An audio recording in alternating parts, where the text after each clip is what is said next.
এই যে দেখুন এখন কিন্তু এটা এনাবল হয়ে গেছে। আমি আরও একবার দেখাচ্ছি, রিলোড, স্ক্রল করলাম, দেখুন এখন এনাবল হয়নি। তো এনাবল তখনই হবে যখন আমরা শেষ পর্যন্ত যাব। এই যে দেখুন, হ্যাঁ এই যে দেখুন এখন কিন্তু। আসসালামু আলাইকুম ডিয়ার ভিউয়ার, সফটল ইউটিউব চ্যানেলে যে কুয়েরি টিউটোরিয়ালে আপনাকে স্বাগতম। এই ভিডিওতে আমরা দেখব যে ইউজার টেক্সট স্ক্রল করা শেষ করলে তারপরে যেন চেকবক্স এনাবল হয়। তো চলুন শুরু করা যাক। আমি এখানে যে কুয়েরি টিউটোরিয়াল নামক ফোল্ডারে custom JS, jQuery library.js, practice.html নামক ফাইল নিয়ে রেখেছি। তো কাস্টম জেএস এই মূলত আমরা আমাদের প্রয়োজনীয় jQueryর কাজ করব। আর jQuery লাইব্রেরিটি আমি অলরেডি এখানে ডাউনলোড করে সেভ করে রেখেছি। practice.html এ কিছু বেসিক কোড আমি করে রেখেছি, যেখানে jQuery লাইব্রেরি এবং কাস্টম জেএস আমি এখানে লিঙ্ক করে রেখেছি। তো শুরুতেই এখানে আমরা একটি টেক্সট এরিয়া নেই, টেক্সট এরিয়া এখানে একটি আমি আইডি নিয়ে নেই, বললাম টার্মস। এরপরে এর ভিতরে আমি একটু বেশি করে টেক্সট নিয়ে নেই, আমি 100 দিলাম, ওকে, কন্ট্রোল এক্স। এখন আমরা চাচ্ছি, আমি যদি এখন এটাকে ব্রাউজ করি যে এরকম আসছে, তো এইটাকে আমরা একটু স্টাইল করে নেই এখান থেকে, স্টাইল হ্যাশ টার্মস। যেমন আমি হাইট নিলাম 160 পিক্সেল, উইথ বললাম 200 পিক্সেল বা একটু বাড়িয়ে দিতে পারি 250 পিক্সেল, কন্ট্রোল এস, রিলোড। এই যে এইভাবে আসছে। তো আমরা চাচ্ছি আমাদের ইউজার স্ক্রল করে এরকম শেষে আসলে এই জায়গায় একটা চেকবক্স রাখবো যেটা ইনাবল হবে, ওকে। তো বেটার হয় এখানে আমি 200 করে দেই, কন্ট্রোল এস, রিলোড।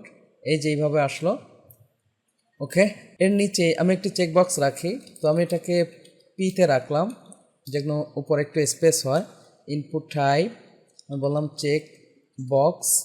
এরপরে এই জায়গা আইডি হিসাবে সাপোজ আমি বললাম অ্যাগ্রি, আর নেম আমাদের এই মুহূর্তে দরকার হবে না। যেমন আমি এখানে বললাম I agree with the terms and conditions, okay. এখন যদি আমরা রিলোড দেই, খেয়াল করুন এই জায়গায় কিন্তু এখন টিক চিহ্ন নিবে। তো আমরা চাচ্ছি যে এটা স্ক্রল করে শেষ করলেই যেন এটা টিক চিহ্ন নেয়, অর্থাৎ ডিফল্ট অবস্থায় এটাকে আমরা ডিসেবল করে রাখবো। এরপর স্ক্রল শেষ হলে সেই টিক চিহ্ন দেওয়ার সুযোগ পাবে। তো তার জন্য আমরা এখন কাস্টম জেএস ওপেন করে আমরা শুরুতেই টাইপ করি ডকুমেন্ট ডট রেডি ফাংশন, ওকে। এর ভিতরে আমরা প্রথমে কি নিয়েছি অ্যাগ্রি, তাহলে আমরা এই যে খেয়াল করুন এই যে অ্যাগ্রিটা আছে এটাকে আমরা কি করে রাখবো, ডিসেবল করে রাখবো। তো তার জন্য আমরা এখানে লিখি হ্যাশ হ্যাশ অ্যাগ্রি ডট, আমরা বলবো এটিটিআর, ওকে।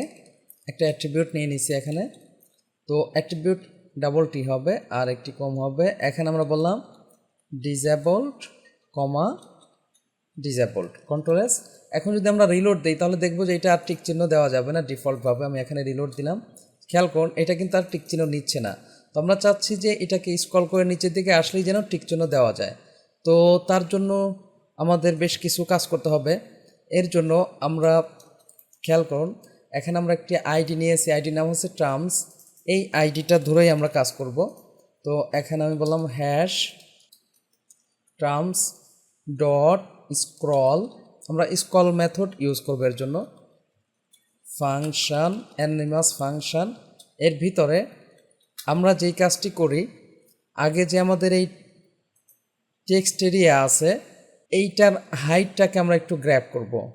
তো তার জন্য একটি ভ্যারিয়েবল আমি নিয়ে নেই, বললাম টি হাইট, মানে টেক্সট এরিয়া হাইট আমি বোঝাতে চাচ্ছি, আমি জাস্ট টিএইচ দিলাম।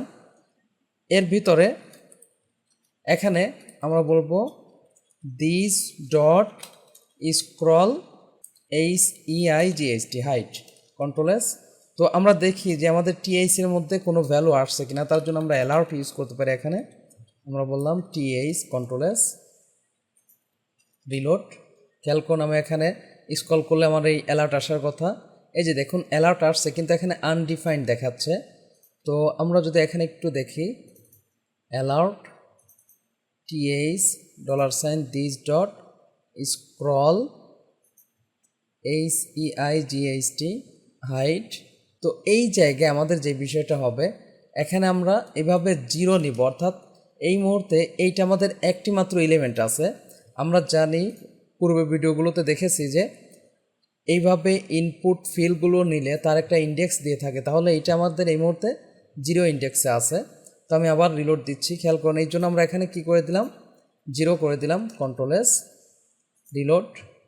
এই যে দেখুন এখন কিন্তু একটা ভ্যালু আমাদের আসছে 547। ওকে, তো এখন এই জায়গায় এটা আমাদের দরকার নেই।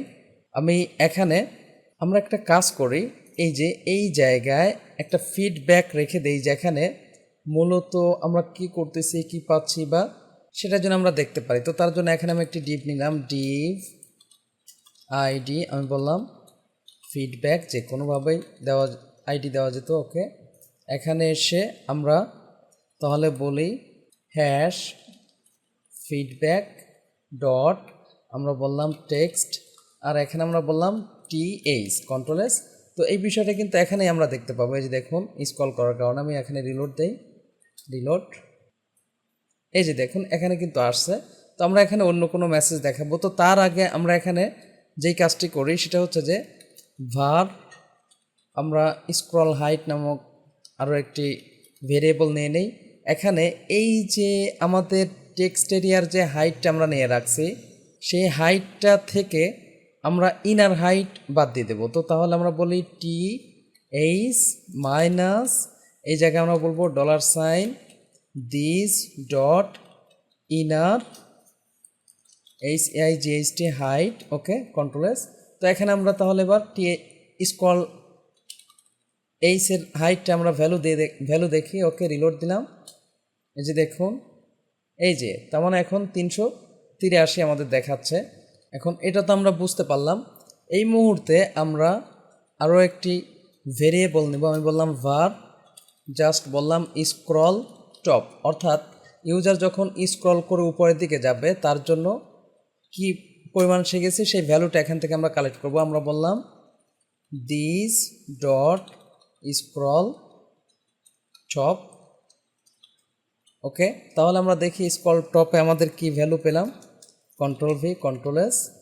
আমরা এখানে রিলোড দেই, খেয়াল করুন। এই যে দেখুন আমি এভাবে উপরের দিকে যাচ্ছে, আমার কিন্তু স্ক্রল টপের ভ্যালু দেখাচ্ছে, কত আসছে 383। তার মানে ইনার হাইটটা আমাদের দেখাচ্ছে। ওকে, এখন শুরুতে আমরা খেয়াল করি যে স্ক্রল হাইট নিয়ে রাখছিলাম। তো স্ক্রল হাইটটা আমরা কি করতেছি, এই জায়গা থেকে খেয়াল করুন। তো এই যে টিএইচ মানে টেক্সট এরিয়া হাইট, আমি এটা লিখেই দিই প্রয়োজনে, বুঝতে সুবিধা হবে। Text area HIGHT height, control C, এটাকে আমরা বললাম কন্ট্রোল ভি, বুঝতে সুবিধা হবে। টেক্সট এরিয়ার যে হাইট আমরা নিয়ে রেখেছি, হাইট স্ক্রল হাইট, এটাই তাহলে স্ক্রল টপ। এখন আমরা যেই কাজটা করব, যে এই হাইট এবং এই হাইট যদি সমান হয় তাহলে তাকে আমরা এনাবল হতে দিব, তা না হলে আমরা ডিজেবল রাখবো।